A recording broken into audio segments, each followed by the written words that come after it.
What's going on, guys? Today we've got some bolt action bare bones in Black Ops 4 in the background, playing with the Paladin. I do pretty well in this game. I think it's something like 52 kill gameplay on Summit. I don't know, but honestly, Infinity Ward has got a lot on the plate this year. I think if Infinity Ward has got the world watching them, the eyes of the world are on Infinity Ward this year, and I think that it's going to be a big, requirement, a big ask for Infinite Ward to be able to produce a game that is going to last and play the way it's supposed to and make it really enjoyable for everyone to watch and play. And I think that that is something that a lot of people are hoping for. A lot of people have got the hopes high for this one, myself included. And to be fair, I think it's completely fine that people have got high hopes for this game. The game looks fantastic from an aesthetic point. The game looks pretty smooth. It looks pretty nice from the gameplay side of things. And when we get that reveal trailer, all will be told when we get that reveal trailer on Thursday. Now, I'm really looking forward to that. I'm going to be making a video on that, my reaction, my thoughts and opinions on that when I do get to see it. I'm going to be uploading that pretty much straight away, hopefully, providing I don't have any more issues with my computer and overtime and loads of other stuff that I've had to do lately. It's been absolutely insane at work. But anyway, that's sort of why I've not posted in a while. But either way, I'm really looking forward to Infinity Ward's game. I'm really looking forward to playing that game again. And one thing I've got to say to Infinity Ward is, please don't mess this up. You have the eyes of the world right on you right now. And you have the opportunity to bring a Call of Duty game that's going to shock the world, that's going to play really well, and that is going to take everything that people loved about Modern Warfare and turn it into something absolutely incredible. Now, I'm not saying that I expect this game to blow up and be absolutely insane on YouTube or anything. I'm not expecting this game to be literally perfect, because nothing is perfect. I guarantee that some sort of microtransactions or something else is probably going to ruin it. But Infinity Ward, if you're listening, please fight against the microtransactions as much as you can. Please fight for the gamers. Please fight for the community that loves the game, that's going to play the game day in, day out. And please make a game that we don't want to put down. I miss the days of Black Ops 1, Modern Warfare 2, Modern Warfare 3, where you literally never wanted to put that game down. All you wanted to do was get on and play the game more and more and more. And the more that you played it, the more you wanted to play it, the harder you wanted to grind, the better you became at the game, and the more fun it became. I want that same feeling, I want that same feel, I want that same vibe when it comes to this game. I'm really excited to see what they do and what they come up with, definitely. I'm really excited with that, because the game actually looks stunning.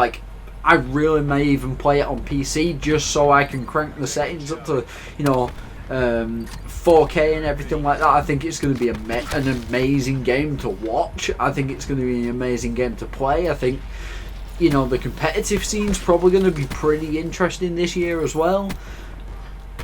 But the one thing I'm really not a fan of is the microtransactions that have been implemented into Call of Duty lately. I just don't think it's the right thing to do. I just don't think it's the right place for that kind of system in a $60 game.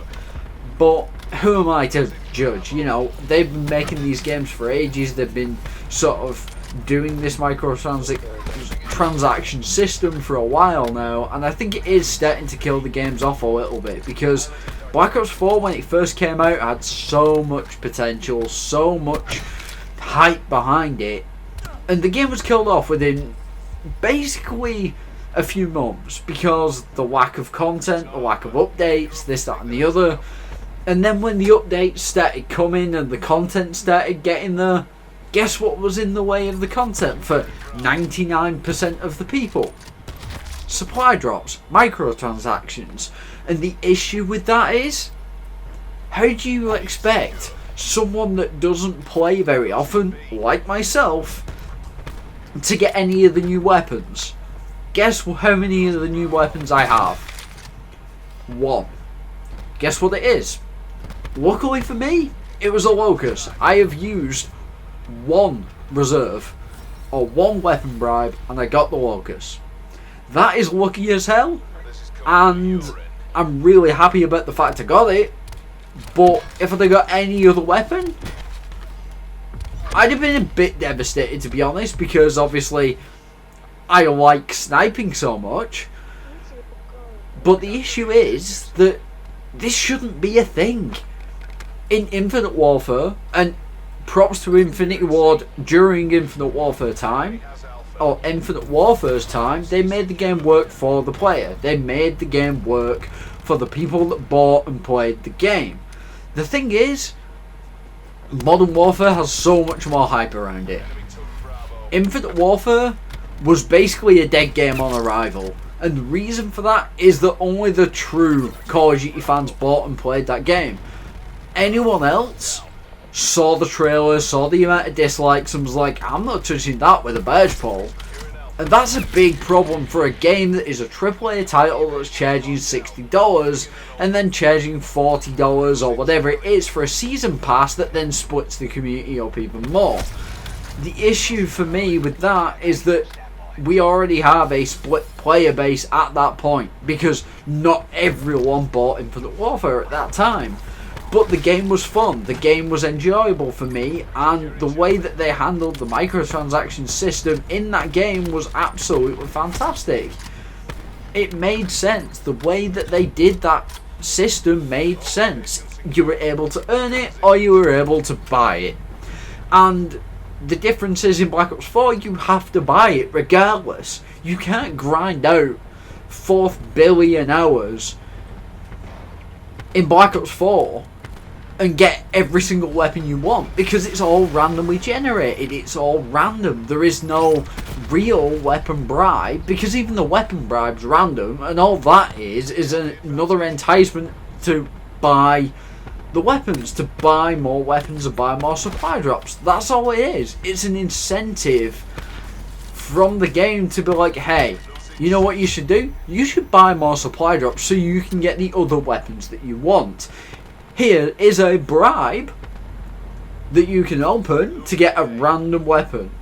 Not a weapon of your choice, a random weapon, and then if you don't get the weapon you want, then you have to buy supply drops. That's how it works. And I think that sucks. I really think that sucks. And in all honesty, I would much prefer Infinite Warfare or Modern Warfare Remastered system to come back, where you can earn credits, buy the weapons you want out of the armory and stuff like that. I think that is a much better system, and I really do think that that's the way it should be in the future. I do not want to see buy only weapons. I don't want to see that, because it makes people think, oh, that's, well, pay to win essentially, because you are buying supply drops for a chance to get a really good weapon that they've happened to put in drops. But I digress. It's very frustrating as a Call of Duty fan to see the potential Modern Warfare has, but also to see the potential that, you know, that game could literally be bodied by the microtransaction systems if they are implemented incorrectly. And that's the most frustrating thing for me, is seeing how good this game really could be, and seeing the potential in the game, seeing the potential in Modern Warfare, and how good of a game it really might just be, to see it get destroyed by the greed of the, you know, shareholders and that of the publishers of Activision. I think that's sort of what happened with Black Ops 4, and it was a shame to see it happen to this game, because I thought this game had so much damn potential, even though it's not a perfect game and it is basically a rip-off of Black Ops 3 without jetpacks and sort of a load of remastered maps. For some reason, I don't know what happened with that, but like, there is more remastered maps in this game than there has been in any other Call of Duty game. And yeah, it was a good idea, but the game got stale very, very quickly, because the lack of content was insane. It was like, well, we've played these maps before. There's like 10 maps that are remastered maps. What's the point in that? But either way, I really do think that, you know, Modern Warfare has a chance to be one of the best Call of Duty games we've ever seen. And I really do hope and feel that this game has so much potential to be one of the best we've ever played. But hope you guys enjoyed that video. If you did, smash the thumbs up button, leave your comments and feedback down below, and I will talk to you guys in the next one. Peace.